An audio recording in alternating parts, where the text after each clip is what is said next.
할렐루야. 네. 오늘 나오신 여러분 감사하고, 또 집에서 혹시라도 예배 드리신 분들 있으면 주의 이름으로 축복을 합니다. 함께 은혜 받으시기를 바랍니다. 제가 초등학교 다닐 때는 한국전쟁이 끝나고 한 20년 가까이 됐을 때죠. 그래서 그때만 해도 학교에 가면 반공교육이라는 게 있었습니다. 반공교육이 아주 심하고요. 그리고 이 전쟁의 위협이 실제로 존재하면서 무장공비, 간첩 이런 사건들이 쉬지 않고 일어나는 그런 시대를 제가 살았습니다. 그래서 초등학교 다닐 때 종종 꿈을 꾸면 전쟁이 일어나는 꿈을 꿉니다. 무섭죠. 그래서 전쟁이 일어났을 때 요즘처럼 무기가 발달되어 있지 않는 때라서 그 꿈속에서도 늘 쫓겨다니는 꿈을 많이 꿨어요. 전쟁이 일어나면 쫓겨다니다가 생각하는 것은 좀 숨을 곳이, 정말 안전한 숨을 곳이 있었으면 좋겠다. 그런 생각을 많이 했습니다. 꿈속에서 그렇잖아요. 쫓기다 보면 정말 내가 안전하게 숨을 수 있는 장소, 그게 생각나는 거죠. 요즘에도 종종 그런 꿈은 아니지만 상상력 속에서 그런 생각을 해볼 때가 있습니다. 만약에 우리나라에 핵전쟁이 일어난다면 과연 어떻게 될 것인가? 핵전쟁이 아니라 할지라도 전쟁이 일어나서 미사일과 포가 막 서울을 비오듯이 공격을 한다면 과연 어떻게 될 것인가? 그때처럼 차를 타고 막 도망을 간다 그러면 아마 이 하남 톨게이트를 못 가서 다 정체돼 가지고 아무도 못 갈 것 같아요. 그럼 이게 참 두려운 상황이죠. 그리고 종종 이제 비행기를 타고 외국을 가다 보면 또 그런 생각을 하죠. 만약 이 비행기가 갑자기 이상이 생겨서 추락을 한다면 어떻게 될까? 비행기가 떨어진다면 나는 어떤 모습일까? 그런 생각을 종종 해봅니다. 어제도 뉴스 보니까 어느 나라에서 비행기가 떨어져 가지고 한 100명 가까이 죽었는데 2명이 살았더라고요. 비행기가 완전히 착륙하다가 도시로 추락을 해버렸는데 거기서 2명이 살아남는 그런 상황. 그 사람은 어떤 운인지 몰라도 안전벨트를 풀고 비행기 밖으로 뛰어내렸어요.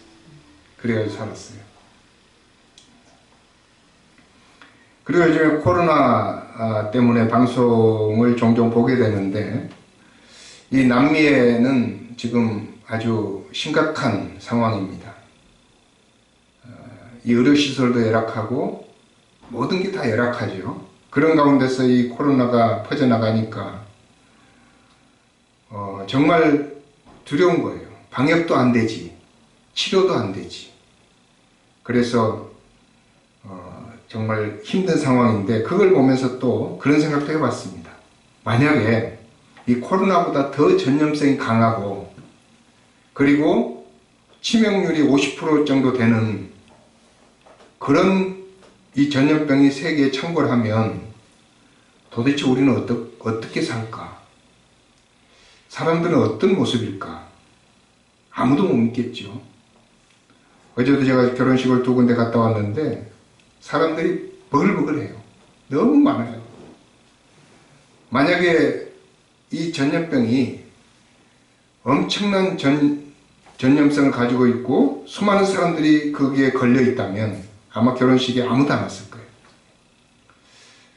이런 몇 가지 상황들을 저희들이 살펴보면 전쟁의 상황이든지 이 전염병의 상황이든지 아니면 비행기를 타고 가다가 사고가 난다든지 교통사고가 난다든지 그런 피할 수 없는 상황, 그런 데서 과연 우리가 피난처를 찾을 수 있을까? 그런 생각을 해보게 되는 거죠. 여러분은 그런 상황에서 어떻게 하겠습니까? 한번 생각이라도 해보셨습니까? 그런 상황이 아니라 할지라도, 외적인 상황이 아니라 할지라도 나에게 갑자기 사망선고와 같은 질병, 불치병, 암이 판명된다면 나는 어떤 마음일까? 그런 생각도 한번 해볼 필요가 있습니다. 만약에 내가 실직을 했다면, 파산이 됐다면 나는 어떻게 됐을까? 우리의 병원이나 정부가 우리의 피난처가 될 수 있을까? 피난처가 되지 못하겠죠. 오늘 시편을 기록한 저자는 분명하게 나와 있지 않지만 아마도 이 시편의 전체적인 맥락으로 볼 때 다윗의 시 같아요. 이 전체적인 그 시편 전체를 읽어보면 다윗이 이런 문구를 많이 썼거든요. 주는 나의 피난처시오, 나의 요새시오, 이런 말씀을 다윗이 종종 사용했기 때문에 다윗의 시라고 보는데, 다윗이 살아생전에 살아있을 동안에 그는 그런 상황을 많이 겪었어요.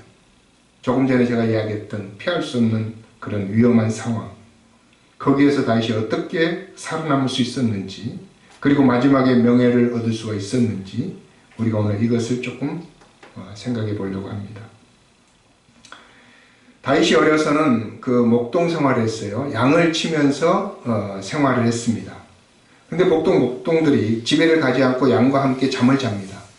근데 잠을 자다 보면 뭐 우리가 TV에서도 종종 봅니다만은 맹수들이 양을 잡아가려고 오는 거죠. 그럼 목동은 잠을 자다도 벌떡 깨가지고 맹수의 소리를 듣고 빨리 그 양을 구출을 해야 되죠. 그러다 보니까 이 맹수들과 싸우는 그런 경험이 있어요. 그래서 사자를 맨몸으로 맞닥뜨려서 싸웠던 경험, 이 경험이 있습니다. 그때 이 다윗의 심정은 어땠을까? 여러분, 사자와 맞닥뜨리면 어떻겠습니까? 그 심정이 아마도 정말 내가 어떤 지형지물에 피난처는 없다 할지라도 무슨 피난처가 있었으면 좋겠다. 어떤 도움의 손길이 나에게 함께 했으면 좋겠다. 그런 마음을 가지고 싸우지 않겠습니까? 그 다음에 두 번째, 우리가 잘 알고 있는 다윗이 전쟁터에 나가가지고 이제 골리앗이라고 하는 큰 적군의 장수와 맞닥뜨리게 되죠. 외형적으로 볼 때나 모든 면에서 볼 때 골리앗은 너무 크고 싸움도 잘하고 무장되어 있고, 그런 골리앗을 맞아서 싸우러 가는 이 다윗, 정말 우리 요즘 말로 하면 그냥 싸우지 않고 도망가서 쥐구멍으로라도 들어가고 싶은 그런 상황이겠죠. 그렇지만 다윗은 당당하게 골리앗과 맞서서 골리앗을 쓰러뜨리고 이략 이스라엘의 최고의 장수로 등극을 합니다. 이게 바로 다윗이 가졌던 그런 피할 수 없는 위험한 상황이죠. 그 이후에도 다윗의 생애는 평탄하지가 않았어요. 왕으로 있었던 사울은 다윗이 인기가 많은 것을 알고 다윗을 자꾸 죽이려고 합니다. 그랬을 때 다윗은 그 사울의 아들 요나단의 도움을 입어서 왕궁을 벗어나서 도망을 가지요. 도망간 다윗을 사울은 군사를 대동해 가지고 잡으러 옵니다. 많은 군사가 다윗 하나를 잡으러 왔을 때 다윗의 마음이 어땠을까요? 야, 정말 참담한 심정이겠죠. 가장 생각나는 게 피난처일 겁니다. 아무도 찾지 못한 그런 곳으로 내가 숨었으면 좋겠다. 아무도 볼 수 없는 그런 곳에 내가 숨어 있었으면 좋겠다. 그래서 어느 굴로 들어갔어요. 동굴로 들어갔는데 이 군사들이 그걸 모르고 있었죠. 그 동굴에 다윗이 있는 걸 몰랐어요. 그런데 사울이 갑자기 그 동굴로 들어오는 거예요. 볼일을 보러. 굴로 들어왔어요. 그런데 다윗은 사울을 죽이지 않고 돌려보냈습니다. 그리고 나서 마지막에 그는 고백을 합니다. 하나님이 나의 피난처십니다. 하나님이 나의 요새입니다. 나의 포트레스. 그래서 하나님이 나를 지켜주셨기 때문에 내가 지금까지 살아있습니다. 그런 고백을 합니다. 그뿐만이 아니죠. 다윗은 살아있을 동안에 많은 전염병을 겪었습니다. 다윗이 군사들을 계수하면서 자기 군사력을 자랑하려고 할 때 하나님께서 전염병을 보내셨죠. 그래서 수많은 사람이 죽어나갈 때 그때도 다윗은 하나님 품에서 피할 수밖에 없었습니다. 그래서 오늘 고백하면서 쓴 시가 바로 오늘의 시죠. 우리 다 같이 한번 2절을 읽어보도록 하겠습니다. 1절부터 2절까지 읽겠습니다. 지존자의 은밀한 곳에 거주하며 전능자의 그늘 아래에 사는 자여, 나는 여호와를 향하여 말하기를 그는 나의 피난처요 나의 요새요 내가 의리하는 하나님이라 하리니. 그는 나의 피난처요 나의 요새다. 그리고 자기는 지존자의 은밀한 곳에 거주하고 전능자의 그늘 아래 산다. 이렇게 말씀을 합니다. 자기가 숨어있는 곳이 바로 하나님의 품인데 하나님은 지존자시고 하나님은 전능자시다. 그런 뜻이죠. 그래서 마음에 안심을 하고 평안을 유지할 수 있다고 하는 겁니다. 우리가 이런 위험한 상황 속에서 무엇보다도 더 위험한 것은 우리 마음이 무너지는 것입니다. 우리의 마음속에 완전히 멘붕이 오는 것이죠. 그래서 두려움으로 우리가 두려움 속에서 머리가 정지되고 우리의 행동을 할 수 없는 손이 떨리는 그런 상황.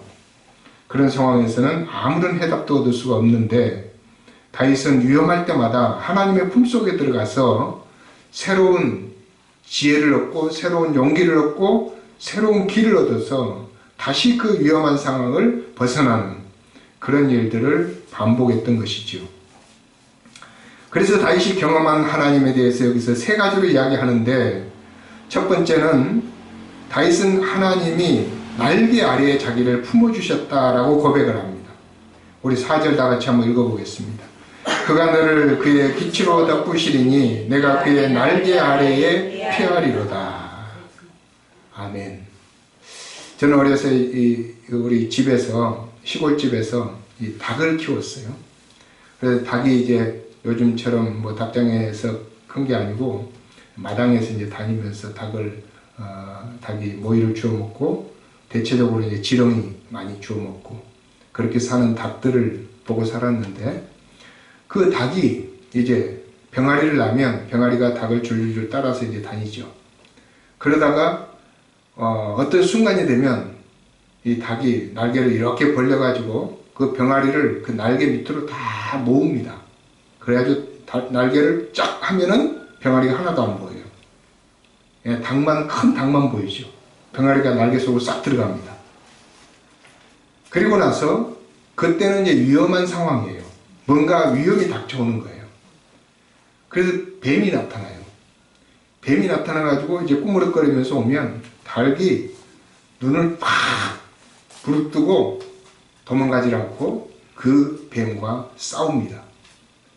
이 닭이 얼마나 무서운지 몰라요.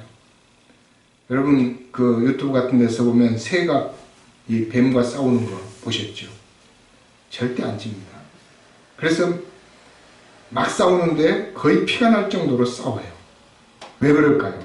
그 날개 아래에 있는 새끼를 보호하기 위해서. 그래서 하나님께서 그 날갯깃으로 그의 백성들을 감싸면서 적과 상대해서 싸우는 그런 모습을 이 독수리나 이 암탉이 그 날개 아래에 자기 새끼를 품었던 그런 모습을 생각한 것이지요. 그래서 다윗은 그 날개 아래에 자기가 있다. 하나님의 날개 아래. 다른 날개가 아니라 전능자의 날개 아래. 그리고 지존자의 날개 아래에 자기가 지금 거하고 있다라고 생각을 한 겁니다. 그러니까 너무 마음이 편한 거죠. 그래서 이렇게 고백을 해요. 5절에 보면 너는 밤에 찾아오는 공포와 낮에 날아드는 화살과 어두울 때 퍼지는 전염병과 밝을 때 닥쳐오는 재앙을 두려워하지 아니하리로다. 하나님의 품속에서 그런 안전한 그런 평안을 누리고 있었던 것이죠. 그래서 우리가 하나님 안에 있을 때, 하나님의 피난처가 됐을 때의 첫 번째는 그 날개 아래에 있는 평안함을 누리게 된 것입니다. 두 번째는 우리가 종종 그 사극 영화를 보게 되면 활을 쏘는 모습을 보게 되는데, 활을 쏘게 되면 그 상대편에서 이제 방어를 할 때 방패를 가지고 화살을 막는 그런 모습을 볼 수가 있죠. 그 방패가 큰 방패도 있고 작은 방패도 있어요.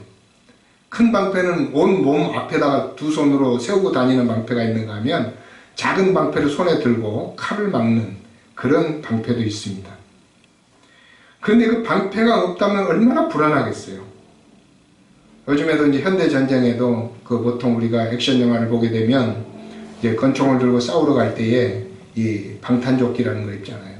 이 방탄조끼를 입고 가면 좀 안심이 되는 거죠. 총에 맞아도 때로는 다른 곳에 피가 나도 생명을 유지할 수 있기 때문에. 그 방탄조끼, 그게 방패죠. 오늘 다윗은 이 방패가, 자기가 가지고 있는 방패는 뚫릴 수 있을지 모르지만 하나님께서 자기의 방패가 되고 하나님의 말씀이 자기의 방패가 된다고 고백을 하고 있습니다. 그래서 4절 후반절에 보면 그의 진실함은 방패와 송방패가 되나니 라고 고백을 합니다. 그의 진실함, 하나님의 진실함이 방패가 된다, 하나님의 진실함이 송방패가 된다. 이 말은 무슨 말일까요? 하나님의 진실함, 저는 진실함 속에서 두 가지를 발견합니다. 첫 번째는 하나님의 진리, 두 번째는 하나님의 신실함. 진리라고 하는 것은 항상 옳다는 뜻이고, 신실함이라고 하는 것은 변하지 않는다는 뜻이죠.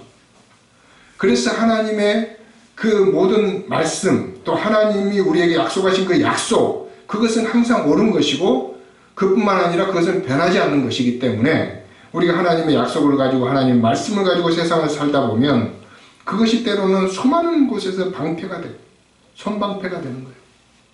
요즘에 방송에서 날이면 날마다 나오는 그 내용이 있잖아요. 무슨 그 위안부 그 정의연 거기 무슨 대표, 그것에 대해서 이제 막 저기서 언론에서 이제 이렇게 고발을 하는데, 우리가 그분의 입장에 선다고 그러면 30년 고생을 했는데 이게 뭐냐 이런 생각이 들 거예요.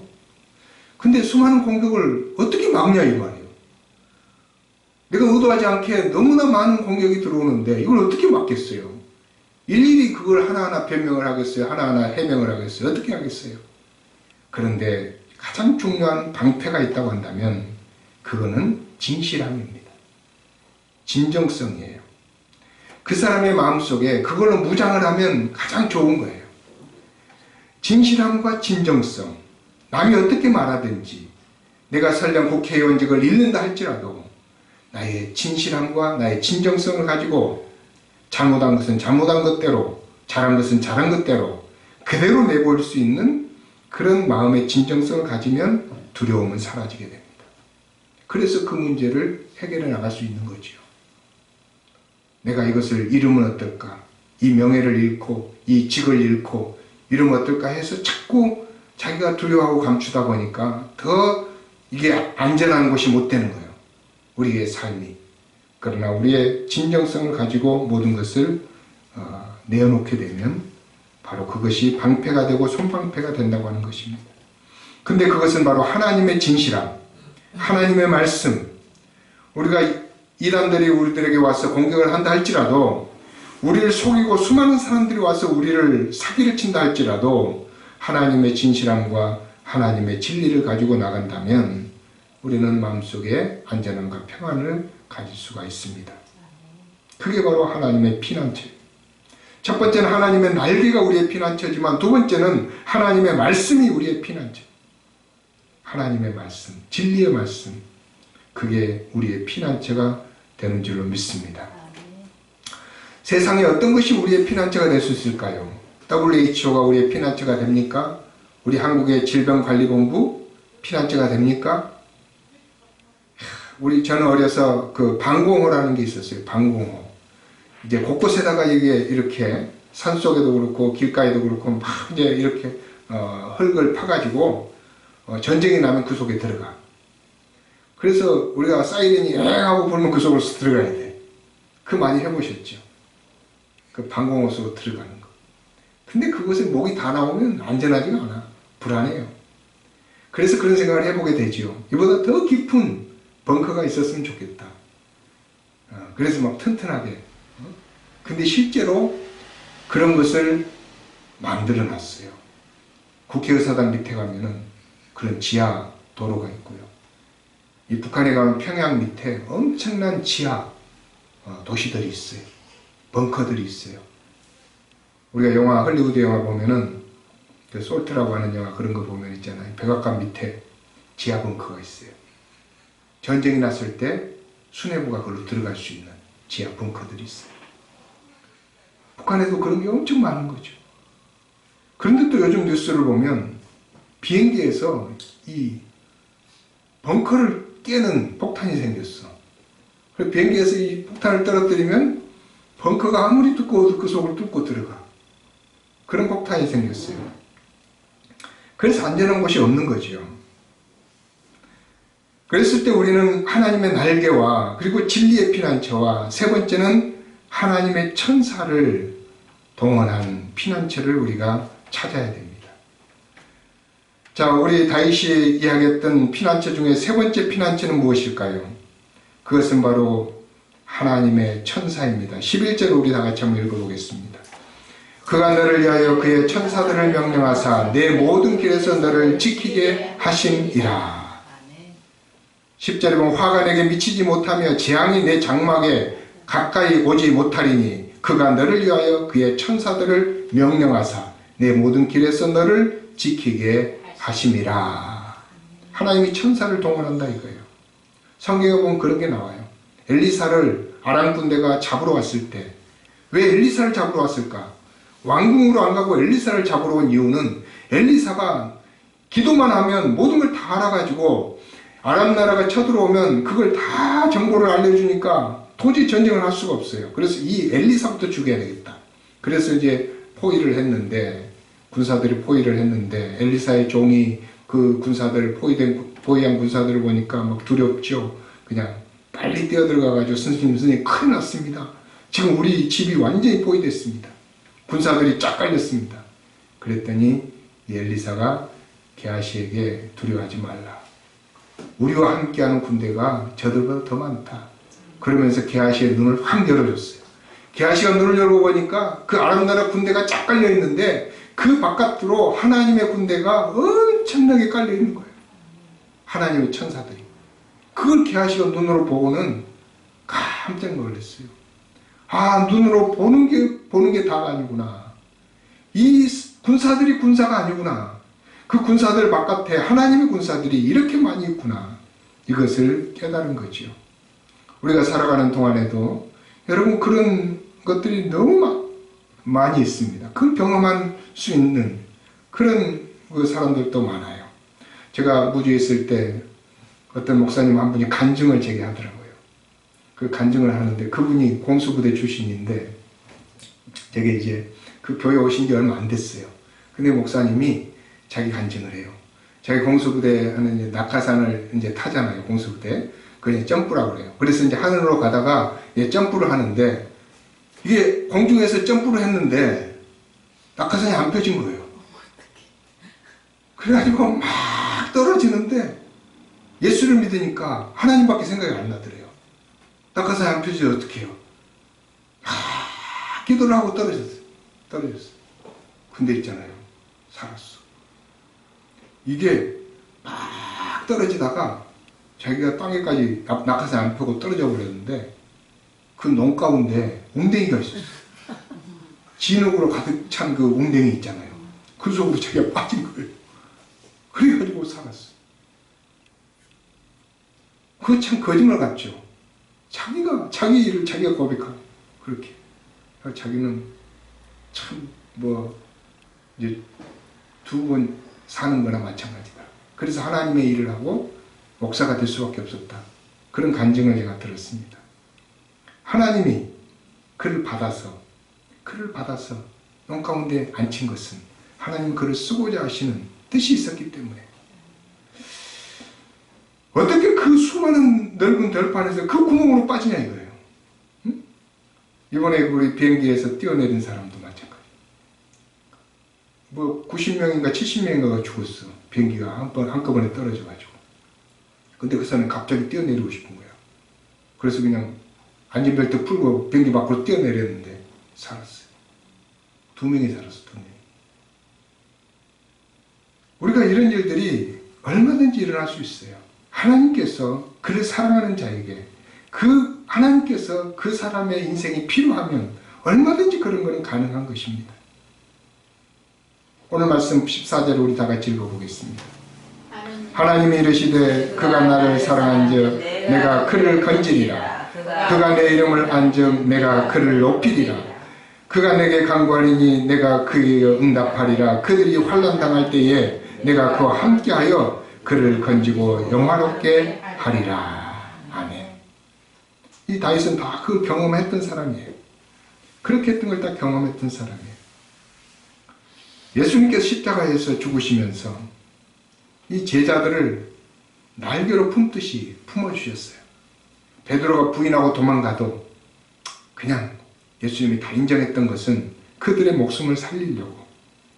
그래서 다 품고 나서 예수님께서 그 승천하시면서 제자들을 모아놓고 하신 말씀이 너희는 이제 가서 모든 족속으로 제자를 삼아 아버지와 아들과 성령의 이름으로 세례를 주고 내가 너에게 분부한 모든 것을 가르쳐 지키게 하라. 그리고 나서 볼지어다 내가 세상 끝날까지 너희와 함께 있으리라 그랬습니다. 그러나 제자들은 다 죽었어요. 죽었지만은 하나님의 품속에서 죽은 거예요. 죽었지만은 죽는 그 사형장 가운데도 예수님이 함께 계셨어요. 그래서 그는 두렵지 않게 죽은 거예요. 왜? 하나님을 사랑하기 때문에. 우리가 낙하산에서 떨어져 가지고 구멍 속에 들어간 그것만 피난처가 아니에요. 하나님의 품속에 들어갈 수 있다면, 그리고 하나님께서 우리를 받아주셔서 안전하게 눈을 감을 수 있다면 그것도 하나의 피난처지요. 그래서 하나님께서는 그의 사랑하는 자들에게, 하나님을 사랑하는 자들에게 그를 꼭 건져주시고 그 이름을 아는 자들에게 그를 높여주시겠다고 약속하신 것입니다. 우리 14절을 다 같이 읽겠습니다. 하나님이 이르시되 그가 나를 사랑한즉 내가 그를 건지리라. 그가 내 이름을 안즉 내가 그를 높이리라. 아멘. 여러분의 생애 가운데 위험이 도사리고 있지만 하나님이 함께 하신다는 사실을 알고 하나님을 피난처로 삼으시고 평안을 누릴 수 있는 여러분 되시기를 바랍니다. 기도하겠습니다.